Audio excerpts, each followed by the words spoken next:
Jean-François Boucher, bonjour. Bonjour. Vous êtes le PDG de Monsieur Bricolage. On va parler avec vous de vos résultats semestriels, de Tout à la fait. stratégie et des perspectives. Du côté justement de ces résultats, l'activité, sur le premier semestre, on a une croissance significative de l'activité. Du côté des résultats, c'est un peu plus compliqué. Du côté du résultat opérationnel, donc des marges, on est en repli. Et sur le résultat net, vous dégagez tout de même un bénéfice. Si on entre un petit peu dans le détail de ce semestre, comment vous le qualifiez? Bah, écoutez, c'est un semestre effectivement où on a une croissance de notre chiffre d'affaires consolidé, puisqu'il a progressé de 4%. Pour autant, si notre résultat net progresse et s'établit à 22 millions d'euros contre 9 millions sur le premier semestre 2007, et bien sûr, on regarde un petit peu dans le détail, on peut constater effectivement que c'est essentiellement dû à une opération de cession immobilière qui représente 14 millions d'euros nets de plus-value. Ce qui veut dire que du côté notamment des magasins intégrés, c'est ce que vous mettez en avant, c'est là où je dirais, la difficulté était plus importante sur ce semestre.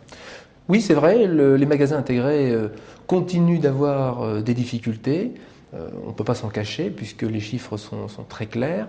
Pour autant, nous allons continuer à faire un gros travail sur ces magasins. Nous l'avons déjà engagé. Nous allons poursuivre nos efforts. Mais effectivement, sur le premier semestre et de toute manière, nos perspectives sur l'année continuent de permettre de percevoir une difficulté sur nos magasins intégrés. Vous avez identifié je dirais, les points clés à revoir sur ces magasins? Oui, tout à fait. Nous savons exactement et connaissons les raisons pour lesquelles nous avons des difficultés. Alors évidemment, c'est pas si simple que ça. Les choses ne se règlent pas rapidement. Pour autant, il n'y a pas de fatalité. Je prendrai un simple exemple. Nous avons cédé un magasin à un de nos adhérents l'année dernière. Et quand on regarde aujourd'hui la croissance de chiffres qu'il réalise et la croissance de rentabilité, eh bien on s'aperçoit que quand on met les bons ingrédients, quand on met les bonnes personnes dans nos magasins, eh bien les résultats sont au rendez-vous. Eh bien c'est ce que nous avons à faire et nous travaillons ardument sur tous ces aspects. Du côté justement de la clientèle, comment vous avez, je dirais, évalué le comportement de cette clientèle au cours du semestre écoulé? Est-ce qu'il y a eu de l'attentisme, comme on dit, sur d'autres secteurs? Est-ce qu'ils ont bricolé un peu moins? Comment ça s'est passé? Non, on ne peut pas dire ça parce que, vous savez, à fin juin, le marché du bricolage eh bien, s'est contracté de 1,1%. Mais il faut le comparer avec la très forte progression que le marché avait vécue l'année dernière. L'année dernière, le marché au 30 juin était à plus 6,2%. Alors quand on fait la part des choses, eh bien, on ne peut absolument pas dire que les consommateurs ont fait un arbitrage en défaveur du bricolage, loin de là. Néanmoins, on voit quand on regarde les magazines beaucoup de promotions, beaucoup de, je dirais effectivement pour attirer les clients. Ça fait partie aujourd'hui du jeu classique, aussi de la stratégie de faire des promotions sur différents produits. Ça fait partie du jeu, effectivement, parce que c'est un marché concurrentiel. Chaque enseigne doit être positionnée, c'est ce qu'elle fait, elle le fait déjà depuis un certain temps, donc nous sommes systématiquement très vigilants sur le positionnement prix. Effectivement, aujourd'hui, la promotion fait partie du quotidien de notre dynamique commerciale. Un mot peut-être notamment de l'enseigne Catena. On voit que le chiffre d'affaires est stable. Est-ce que, je dirais, il y a des choses aussi à faire pour cette enseigne? Tout d'abord, on peut observer une chose, c'est que Catena, qui sur les années passées posait quelques soucis, aujourd'hui son chiffre d'affaires effectivement est quasi stable et surperforme la croissance du marché sur le premier semestre. Bon. Au-delà du simple fait de l'enseigne Catena, il s'agit ici plutôt de s'intéresser à notre concept d'hyper-proximité, dans lequel effectivement on peut intégrer Catena, mais dans lequel il faut aussi intégrer nos magasins Monsieur Bricolage de petite taille. Et c'est donc tout un travail de fond, tel que je me suis engagé auprès du marché, à réaliser sur ce concept d'hyper-proximité, et dans lequel je pourrais revenir plus précisément sur la fin d'année. Du côté de la tendance dont on parlait, par rapport à l'été, qu'est-ce que vous pouvez dire, je dirais, au marché sur les mois de juillet et août, notamment sur les ventes, comment ça s'est passé? Alors, tout dépend de ce qu'on regarde. Si on regarde déjà les chiffres d'affaires de nos réseaux, eh bien, le marché s'est un peu amélioré au mois de juillet. Et quant à Monsieur Bricolage, nous avons surperformé le marché. Si on reprend maintenant nos magasins intégrés et sur la tendance que l'on a pu observer sur juillet-août, la croissance de notre chiffre d'affaires à magasins comparables est stable. Comment va justement évoluer la stratégie de Monsieur Bricolage entre ces intégrations, les acquisitions aussi que vous pouvez faire? Comment évolue la stratégie dans ce contexte de marché? Écoutez, on a une stratégie qui a été définie, qui a été validée dès l'année dernière et qui s'intègre complètement dans notre plan Ambition 2011. Il n'est absolument pas question aujourd'hui de la modifier. Donc nous nous intéressons à des acquisitions de magasins intégrés, mais il faut qu'ils apportent une contribution aux résultats du groupe. Et puis, il y a aussi une question d'effet de seuil, donc des magasins qui sont plus importants que les 2000 m², qui représentent un chiffre d'affaires supérieur à 3,6 millions. On reste bien concentré dans cette vision de développement et de politique d'acquisition de nos magasins intégrés.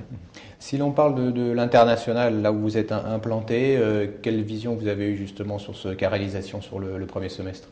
Mais écoutez, sur le premier semestre, l'international est en fort développement et correspond parfaitement à nos objectifs. Nous avions prévu 11 ouvertures sur l'année 2008. 5 ouvertures ont déjà été réalisées. Nous réaliserons bien nos 11 ouvertures sur l'exercice. Donc nous continuons non seulement à nous développer, mais à accélérer notre croissance. D'ailleurs, nos chiffres d'affaires sont en forte croissance, plus 13,7% à surface courante et près de 10% de croissance à magasins comparables. Du côté des réflexions, notamment sur effectivement l'immobilier, vous avez pu faire, comment est-ce que ça fait partie aussi des options vous avez pu par rapport aux actifs immobiliers du groupe, comment vous réfléchissez? Aujourd'hui, nous sommes allés au bout d'un processus qui avait été engagé dès 2005, ce qui nous a amené effectivement à faire la cession de 95% de notre société immobilière au groupe ICAD. Donc c'est réalisé maintenant, c'est fait. Et nous continuerons notre partenariat d'ailleurs avec ICAD et chaque magasin acquis, nous proposerons les murs à notre partenaire. Aujourd'hui, d'après vos chiffres, c'est à peu près 483 points de vente en France. Est-ce qu'il y a encore des zones, des endroits où vous dites là, il faut vraiment qu'on se renforce et parce que aussi il s'agit de zones à potentiel où vous ne seriez pas, comment vous voyez aujourd'hui la carte de France? Mais il y a encore aujourd'hui du potentiel parce que c'est un marché pour autant mature, mais il reste des opportunités. Donc il faut continuer à les saisir. Et puis on a un potentiel très important de croissance interne. Donc c'est la raison pour laquelle nous souhaitons pousser et continuer à emmener nos adhérents à agrandir, à transférer leurs points de vente pour occuper le marché et à être leader dans leur zone. On voit les magasins, les différentes enseignes évoluer à l'interne quand on va dans vos magasins évoluent aussi. Quelles sont les grandes tendances justement pour répondre peut-être aux nouveaux besoins des consommateurs? Est-ce qu'il y a des aménagements que vous faites, de l'accueil, un certain nombre d'éléments qui pour vous seront déterminants pour le moyen terme? Une force de Monsieur Bricolage, c'est son concept au cœur de la maison, qui est un concept qui est véritablement tourné vers l'évolution du marché du bricolage et la féminisation de ce marché. C'est un concept qui n'est pas récent puisque nous l'avons mis en œuvre en 2003, mais qui n'a cessé d'évoluer au cours de ces dernières années. Bon. Et puis une autre force également, c'est notre proximité tant géographique. Nous sommes proches de nos clients, nous sommes implantés dans des zones de 40 à 80 000 habitants pour Monsieur Bricolage, pour Catena dans des zones de moins de 40 000 habitants. Et puis bien sûr une proximité commerciale vis-à-vis de nos clients, avec une équipe de vente dans nos points de vente à disposition, disponible, et qui est d'ailleurs relayée dans nos campagnes publicitaires sur le plan national, tel qu'on a pu le voir à travers de nos films publicitaires.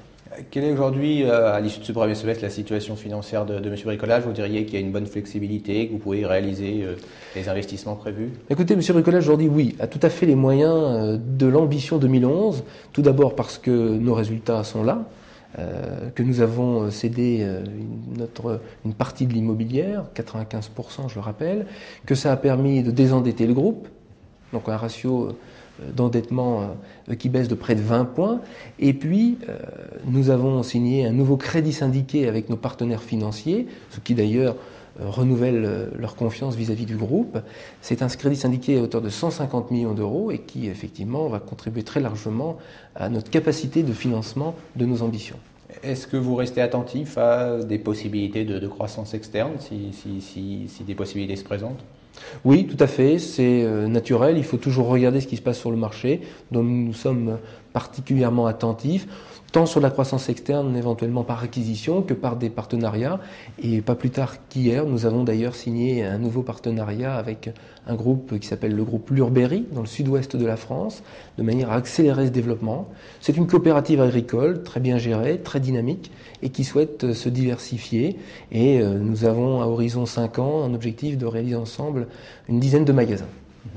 un mot de conclusion sur vos perspectives sur l'ensemble de l'année, donc ce que vous dites aujourd'hui aux investisseurs sur l'activité et les marges.